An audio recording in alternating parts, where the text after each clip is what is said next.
Hello and welcome to Simply Scrapbooked.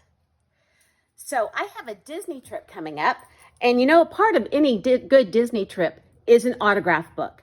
So every time we've gone, we've had an autograph book, and this is Jenny's.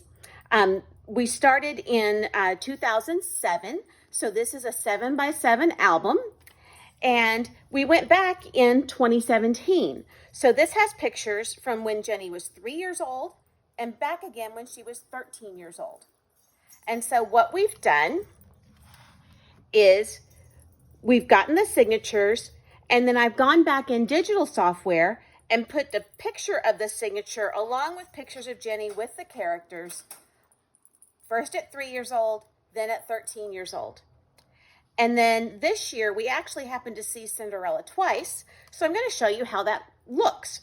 So we have the actual signature from Cinderella. I took some mats, some pretty simple mats, and stuck them all throughout the book. And I'm going to show you that in a minute on Augustine's book.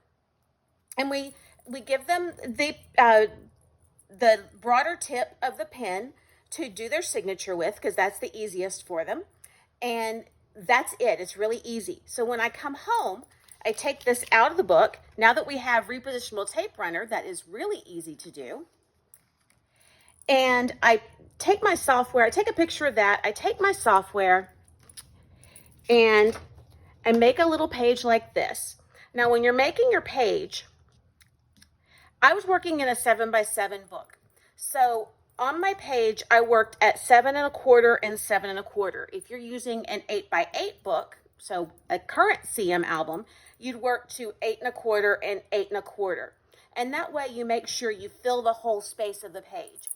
Now with my printer, it's also left a little white border along the edge. So I'm gonna need to trim that off. So let me show you how that works with our wonderful 12-inch trimmer. So what I'm going to do is first take off this little border that my printer leaves.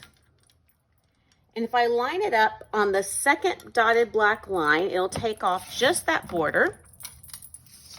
And I'm going to take it off of this side as well.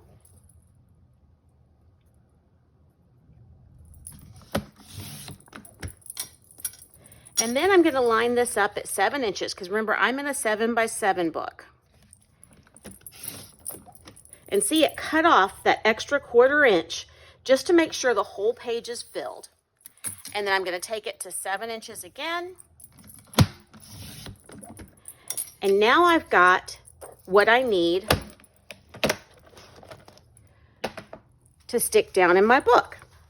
So let me put some, I am using repositionable on this as well, because I did have to go in and rearrange some in order to get Cinderella by Cinderella, so I could show the year-over-year progression of Jenny as she gets older and sees Cinderella. So I'm going to line this up against the edge of the jeeping here, and then just let it fall in place. And now I've got a completed page with Cinderella's signature and the pictures of Jenny. And then I've got a blank page for our trip this year. And so on this page, I'm going to take a relatively simple pink mat, and I'm going to move this out of the way real quick. I'm going to put just one strip of tape runner on there, repositionable. I'm going to lay that in place, and then when we see Cinderella, I will give her this pen with the thicker tip. Already have the cap off, and all she'll have to do is sign her name and give it back. And we'll have this page here to where I can take this off, and I can make another digital page that shows the pictures of her with the signature. Because if you just have the signature on the page, look how big the signature is. There's no room for pictures on the same page. I'd have to get them to leave a page blank. And what happens if you have a blank page is the characters will just sign on the blank page. They don't know that you want them to sign on the paper. And Tigger did that, and Captain Hook did that. And so it's best to have a paper on every page that's open for the signatures. So I'll put these all throughout the album. And just to show you a couple more, here's Sleeping Beauty with Jenny at 3. Here's Sleeping Beauty with Jenny at 13. Here's a spot for this year. Here's Peter Pan. Here's Peter Pan at 13. Here's the space for this year. These were at Universal. A couple of characters we didn't, well, this was at Disney. This one's at Universal. A couple of characters we didn't see on our second trip. Here's Ariel in the 2 years. So you see, and then I've got a space for Ariel in this year.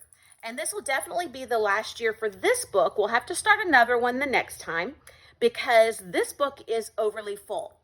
And so whatever gets put in this year is what gets to stay in this year. And that's it. So you get the idea there. So let me show you just really quickly what it looks like when you're starting off with a fresh book. So this is another 7x7 book that we had back in the day. And I am also using pages that we had back in the day. These are 7x7 pages, blue with a black jeeping. I also have blue with a red jeeping. If anybody's interested, I have a million of these pages. But we're going to skip the first page because I'll make a title page for that. But then on these pages, I've got a stack of mats here. And these are mats that are fairly simple. Some have a little bit of flavor to them. And I'm just going to take them. Let me pick out a couple here.